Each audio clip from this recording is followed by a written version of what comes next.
Hello, hello, everybody. Thank you, thank you. My name is Twompson Prater. I'm from RxCannaCare, this little booth right here.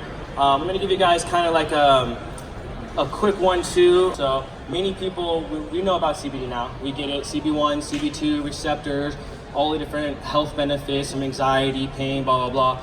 One thing that I think is very overlooked is your skincare. So yeah, we have topical creams. Outside of a pain lotion, why do you have CBD in your topical creams? What is it even doing? What's the efficacy behind some of the products that you guys might see? I'm sure we have a mix of consumers. Some of you guys might be business owners yourself. So I'm just going to try to shed a little light on my perception of all that. So a little backstory. I'm a cannabis grower. I've been growing cannabis for over 20 years. I'm from Northern California. That's kind of like where I built my name, my reputation. Doing side-by-side testing. I'll take nutrient versus nutrient, technique versus technique, and I would film it. It's called Cali Crop Doc is my entity, and I would try to do unbiased testing for the industry. Like, what are you buying? What are you feeding your plants, and why are you doing it? If it works, it works. If it doesn't, it doesn't. About 5 years ago, my little sister, she has eczema, and it was flaring up to her neck, and she was finishing up her last year at San Francisco State. And she was like, oh my God, I'm running out of my steroid cream. Can't you make me some kind of a weed cream? Isn't it supposed to help? And I was like, yeah, let me see what I can do. I'll whip up something for her. So I did. I had some cannabis oil and I made her a really nice organic body balm. I had a background in chemistry, physics when I was in school. And I ran out of THC one time. And I was like, okay, let me see, I gotta make another batch. Right around the same time, my friend right here, actually, Megan, she was going through breast cancer. And her sister was a friend of mine. She's like, oh, my sister's got cancer. Like, isn't CBD supposed to help? And I wasn't gonna be like, yeah, CBD's, that's your end-all cure-all. So it really dived me deeper into what are cannabinoids, what are they doing, how are they helping your body, and most importantly, where are we sourcing them? Because CBD's been all over the planet, all over the world, everywhere, and the main thing is like, where are you deriving yours from? How is the farming practices? How is their extraction processes? So as a cannabis grower, I was able to contact some of my friends who have these extravagant extraction facilities, have thousands of acres of field, and say, okay, hemp, cannabis, this, that, the other. And that's a whole other thing. So just to summarize that, hemp, cannabis, same thing. Like I think she touched on it as well. It's literally the same plant. It's just the active level of THC. As we all know, if it's below 0.3, it's this. If it's above, it's that. Now, the easiest analogy that I like to give is we've all gotten a basket of strawberries. You go to the grocery store and you see this basket, and you get home and it's that one big, juicy, ripe one that's got rich in the polyphenols. That's all it is just the polyphenols, which is the ripening agent of like a raspberry or strawberry. And then you have that one that's like preemie and it's, white and yellow, and we're like, oh, it's like, they're still strawberries though, right? You're not like, oh, this is a non-strawberry. No, it's a strawberry. But that's what the government did. They tried to say, okay, well, if it grows with above 0.3 THC, it's cannabis. If it blows below, it's hemp. Well, lucky for you guys, we have really good growers, and we can actually grow cannabis with less than 0.3 THC. So technically, it's cannabis. It's all cannabis derived. So that leads into the sourcing of the product. I was able to, when Megan was going through her chemotherapy, she was using the product for radiation treatment. She was using the oil for her chemotherapy and for the nausea. And I was able to really go to the farm direct, source the highest quality, and it led me to an epiphany that even outside of CBD, the market that cannabis and CBD was going to start hitting is already convoluted and polluted. The big pharma, big canna, that I call it now, they've already taken their hands in it. That's why you have CVS brand products, you have high, top shelf, low shelf. So cannabis there's no hype anymore. It's just another commodity. Anything that's been anything before, CBD has now become that. There's billions of dollars coming in here, and their job is to make as much money as quick as they can and leave you guys not knowing why you're doing it. That's why 4 or 5 months ago, you could Google how many companies there were, and there was a fraction of how many companies there are today, which isn't a bad thing. I'm all for small business. We do a lot of white labeling and private labeling for a lot of the companies, so I'm nothing against that. But then it comes down to the integrity of what you're charging people and the doses that you're putting into it. Like he was touching on, I'm going to talk about the tinctures. The tinctures is another thing which Megan helped me try to figure out my dosing, because when we were doing this 4 or 5 years ago when we started, there was zero information. You're like, what am I doing CBD for? CBD, you Google CBD and it takes you to Australia. You're like, oh, you're trying to go to Australia? No, I'm trying to actually look for CBD cannabinoids. So we kind of had to trial and error. And since I made the company for my little sister out of love and my friends and family who have had real issues, it leads you to a different place. You don't cut corners when you're sourcing ingredients, you don't cut technologies, you don't cut anything. So it allows you to manufacture something ethical. which leads us into the tincture dosages. Like, I don't like talking about other companies too much, so I'm just trying to educate you guys on my theory on the tinctures and the dosing. No one can tell you a dose that's meant for you. You have your own metabolism, yours is different from yours, which is different from yours. Some people have ailments, some people don't. So all we can really do is develop a product that is, quantifiable per the dose that you're taking. So I remember when I first started the industry, I think there was like a 250, a 500, and 1,000 was all there was. And even you think about it, why those numbers? Why'd you put 250? Why'd you put 500 instead of 600 or 700 or 800? What was the theory behind your numbers? Most companies, they cannot tell you. Like, oh, it just makes sense. Here's a 1,200 or this, that, the other. So it confused me. It made it hard for me to explain to other people what you should be taking. So we were one of the first companies to actually create the per drop dosage, because it's just simple science. If you think about it, there's an average of 20 drops per milliliter. There's an average of 30 milliliters per bottle, which means there's an average of 600 drops per bottle. So any tincture that's not divisible or constructed by the numbers of 6 doesn't make sense for dosing. A 600 milligram tincture, that's for my dog. That's our pet formula, because that's 1 milligram per drop. We have a 3,000, or we have a 1,200, which is 2 milligrams, a 3,000 is 5, and then a 6,000, that's 10 milligrams per drop. So other science information that can back up what I'm about to say now on why does that matter? Well, when they're doing treatments for vets and other people that have, drug issues, and they're taking opiates and they're taking, other pharmaceutical type drugs for the issues, that's where sublingual came from.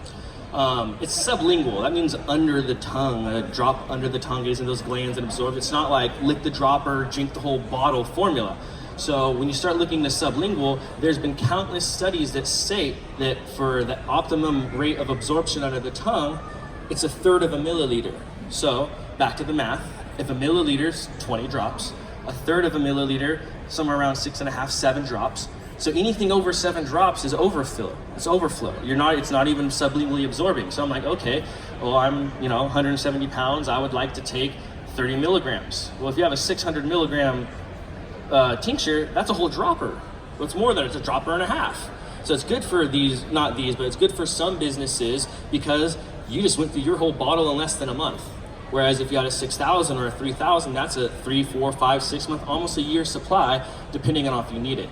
So that's kind of why some of the tinctures that we offer, we're trying to, most affordable, most fun. It's not supposed to be a pocket grabber. It's like people think about the structuring of the price. How much should I charge for this? CBD has a price, cool. Bottling has a price.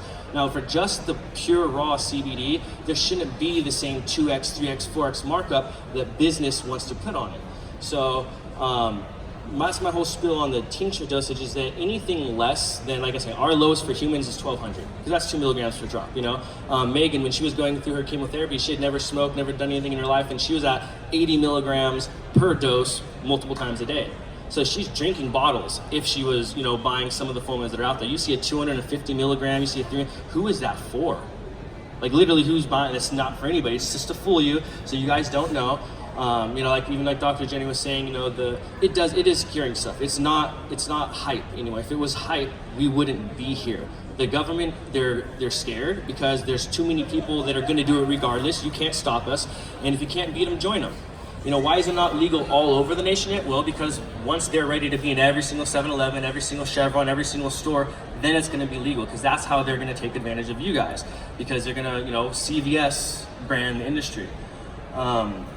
So back to skincare. So that's our topical spill. How you take it orally. You have, CB1 receptor, internal CB2, your peripheral nervous system. So why are you putting it in your skincare? A lot of companies, they'll have 1, 2, 3, 4 ingredients in CBD. Okay, cool. So explain to me why you chose those ingredients and what's your CBD doing. So the way I broke down the tinctures is kind of the same way I decided to break down the topicals and the skincare. You have active ingredients and inactive ingredients. To be considered an active ingredient in skincare, you have to have minimum 1%. Minimum. If you don't have 1% of this ingredient in your container, why are you even putting it on the label? Even when it comes down to cosmetic labeling, anything lower than 1%, you can put in any order you want, just to show how invaluable these ingredients actually are. So what is 1%? Okay, you're talking about a 2-ounce pain cream. So if you have 2-ounce jar, 1% of that is going to be 600 milligrams. It's 2 ounces. You need to have at least 600 milligrams in your product, in the cream, to be considered 1%. So that's barely being an active ingredient. So what about all these products at 50 milligrams of CBD or 20 milligrams or 30? Well, if the company can explain to you why and how that works, I'll agree with them. Same with some of our products. We have the Canna Cosmetics line. So minus CBD, you have ingredient, you have your retinol creams, you have your apple stem cells, you have vitamin A, your retinols, all of these different beneficials, menthol, arnica, they all have beneficial properties. So if you don't have a plethora of other ingredients that are doing their own beneficial, know-how on your body, then you're not really enhancing anything. So CBD is more so of an enhancer. It enhances the beneficial properties of the ingredients already in your product. And people say, well, how do you know that? Where are you coming up with all this information? Well, back to science again. So what I'm trying to do to people is, I'm not inventing any information. I'm just like, okay, I come from science background. This is what I know about science. This is what I know about human physiology. This is what we know about CBD. So you can kind of bridge the gap. So in your skin, you have 3 major skin cells on the surface cells of your skin, and one of them is the Langerhans cell. Now the Langerhans cell serves one purpose. The only purpose of the Langerhans cell is when you have applied a topical cream to your body. Your skin's the biggest organ in your body. We've all heard that. Oh yeah, the biggest organ in your body. But that means that it has to digest or it has to metabolize. When you put a cream on your body, it's not like, oh, it absorbed. No, it metabolized. Your body just ate the cream and it absorbed into your skin. So whether or not you're using it too thick of an oil so you can't digest it or metabolize it, or you're not. So on a cream, these Langerhans cells, their job is to attach to impurities. They grab these impurities and they flush it down to the basal layer of your skin, and then they flush that out through your lymph nodes. So anybody who knows anything about your lymph node system, that's where we find out when we have diseases. We study your lymph nodes, your impurities, the toxicities, the deficiencies. So knowing that you have cells that attach to impurities, they flush out your lymph node system, and knowing 2 things that we know about CBD, the 2 things that we've known for the longest amount of time, is proven in the 70s. If you actually read the 50-page or X amount of page patent that the government had in the 70s, it states 2 facts. That CBD cannabinoids in general, they help with 2 things: nutrient transportation and metabolism.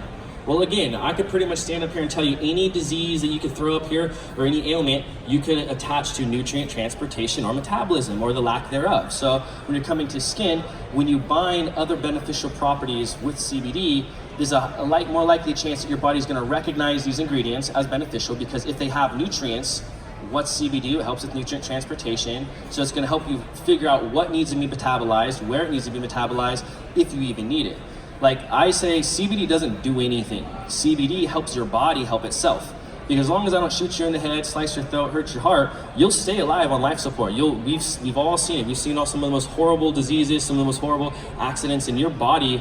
We don't know how our body does it, but it does it.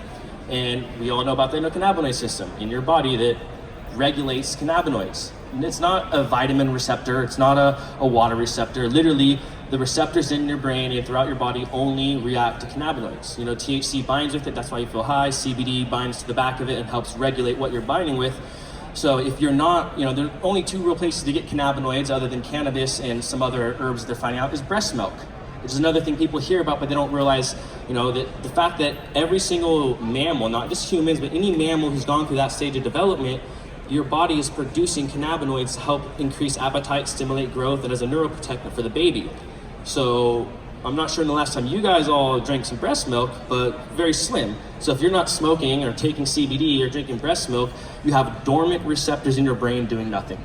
And to me, if these receptors are responsible for nutrient transportation and metabolism, we should be feeding these receptors. That's how it helps with diabetes. What's diabetes? Your body's inability to metabolize sugar. You take CBD with, whatever you're eating or your body's daily nutrition intake, and it'll tell you what you need these nutrients and where. You have a 1-a-day vitamin, right? You take it, you got your zinc, your calcium, your iron.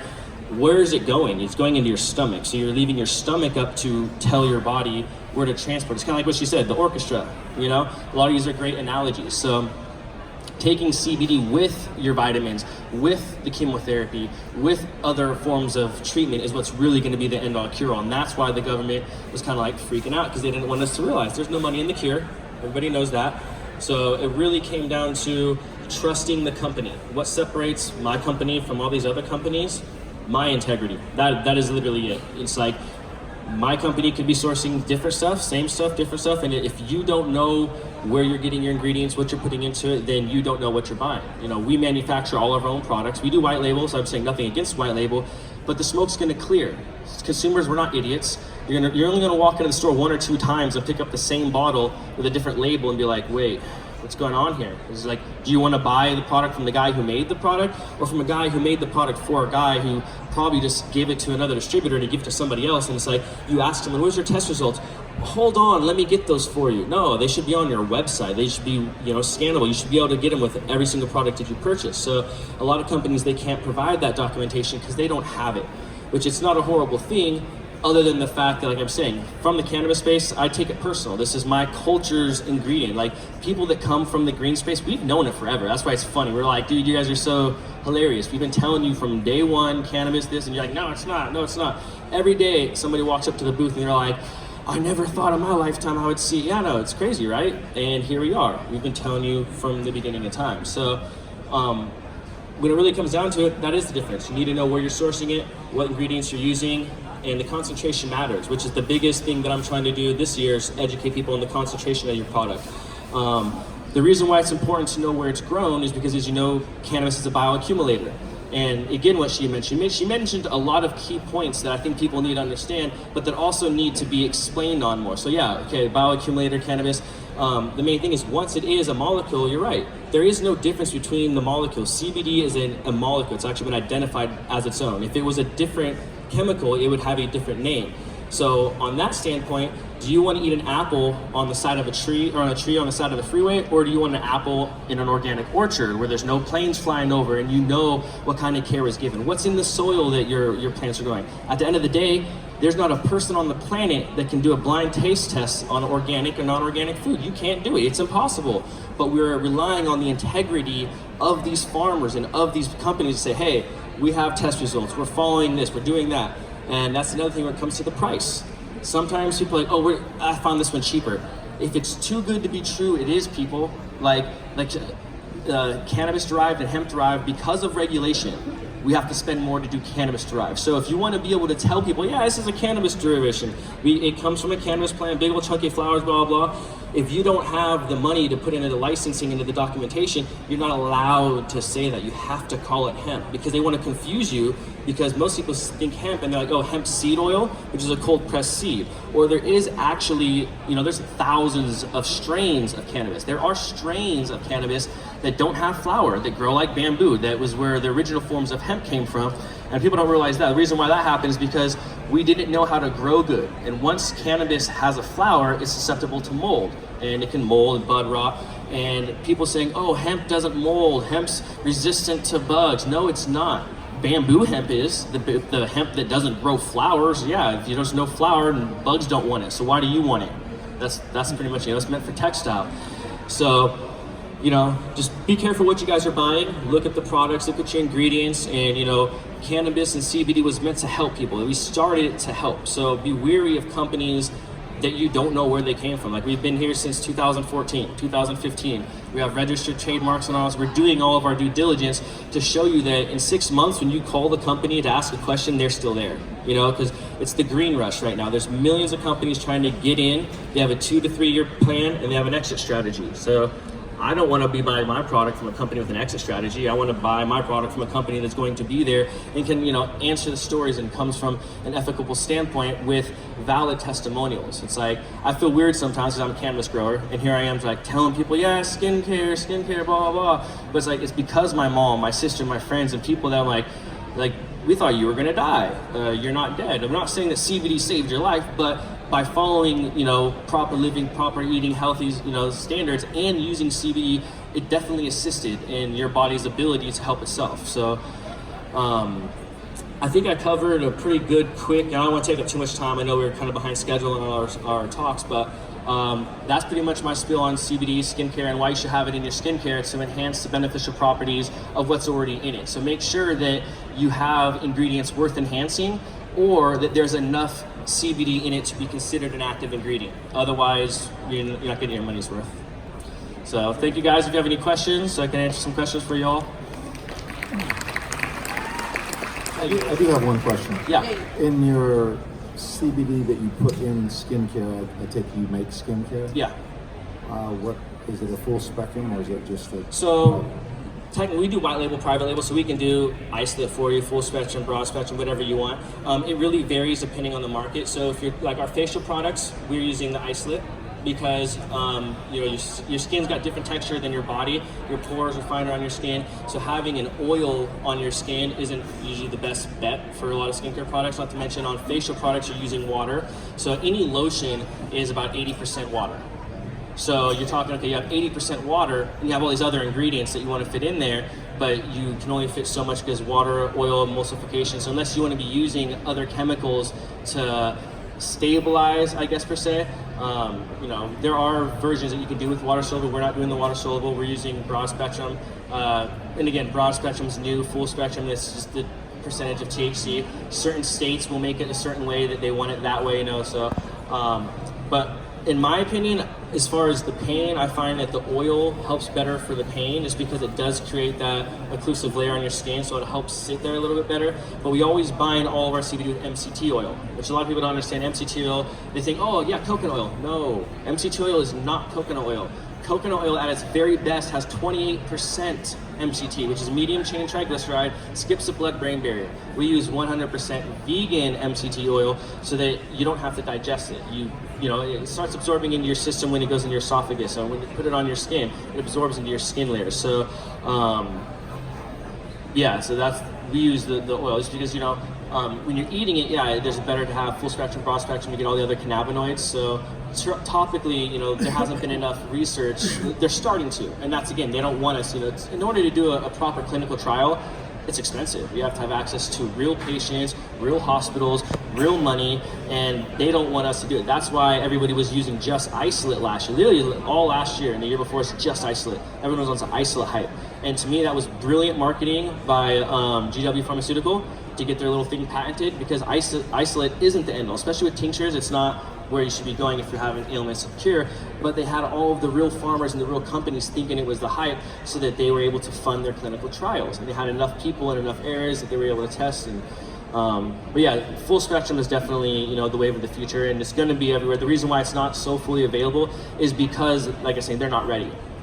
There's no reason why it's not in all the states other than they don't have the infrastructure to regulate it yet. Once they're ready, try being an organic farmer. If you have organic grapes or any organic, it's a huge process. It's not just like, hey, I'm organic. You have the ag department, you have licensing, regulation, So they're gearing up. They realize that they can't beat us. They're going to join us, and so they're going to do anything they can to pause it. Just like last year, they paused all edibles in California, all hemp edibles. They're still doing it. They're creating all these little uproars, and I guarantee you, the first thing they're going to come out with mass done is their gummies. They just told us no gummies, no edibles, and they're going to kill it. They're going to, all right, good question.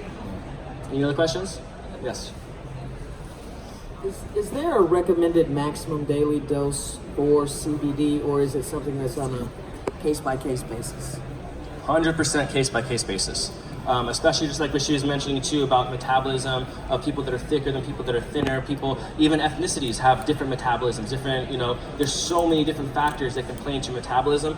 That's why I felt like anybody trying to tell you the dose, like a lot of these companies, all right, do this, they're full of crap, and they should be giving you something to where you can dose yourself, Even with the 1-a-day vitamin, any real fitness person is gonna say, hey, don't take the whole vitamin, you break it in half. Your body's expelling most of it. You don't need some of it, you need some of it. So CBD is gonna help your body almost be like a metal detector, trying to find, oh, you need this here, you need that there, and push it.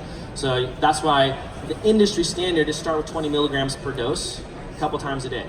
That's to me, that's just standard homeostasis. Just like every human just chilling should be taking 20 milligrams. Like I wake up in the morning, I'll take 3 or 4 drops of the 10 milligram per drop. So I'm taking like 30 or 40 in the morning, 30 or 40 at night. And if I'm like thinking about life in the middle of the day, I'll take some more. It's like, there's one thing it's not gonna do is hurt you. It's definitely not gonna like do anything bad. That's why, again, it was important to make it affordable enough to where people could try it, because there's so many people that actually have health issues and they need something to fix it, and they're trying to find help, and the only thing they can afford is a damn 250 milligram tincture. Get the hell out of here. Like, how dare you sell that? Like literally, like it hurts me when I see people selling, like, you know, even Megan, when we did Cosmo Profit a year and a half ago, we sponsored this event, and there's a company, a gentleman who, he had cancer as well, and he has a CBD line that is for cancer, and then you go listen to him speak, it's like, yeah, I had cancer and I was smoking marijuana every day. Wait, so you were smoking marijuana every day,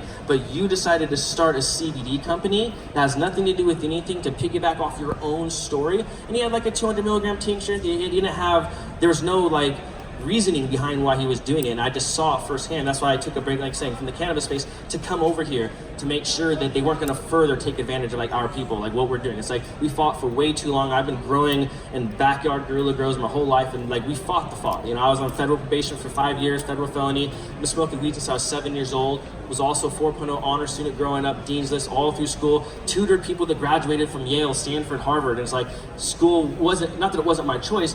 I'm more of a motivator. I'm trying to get people to realize your dreams, your aspirations, and be you, as opposed to sitting behind a desk and just, you know, being somebody else's pusher. So it's like, you know, education is key. That's the main thing, is just educating people. And, you know, any company that can't properly educate you on some of the stuff that I just said, you shouldn't be buying it from them. Like if they don't know why they're dosing it, and if they can't be honest with you, and if they, you can tell if someone's trying to sell you. If someone's actually going to tell you, oh yeah, ma'am, you need 100 milligrams a day, they're trying to get that money. It's like, you know. Thank you. Yeah, definitely. Any other questions?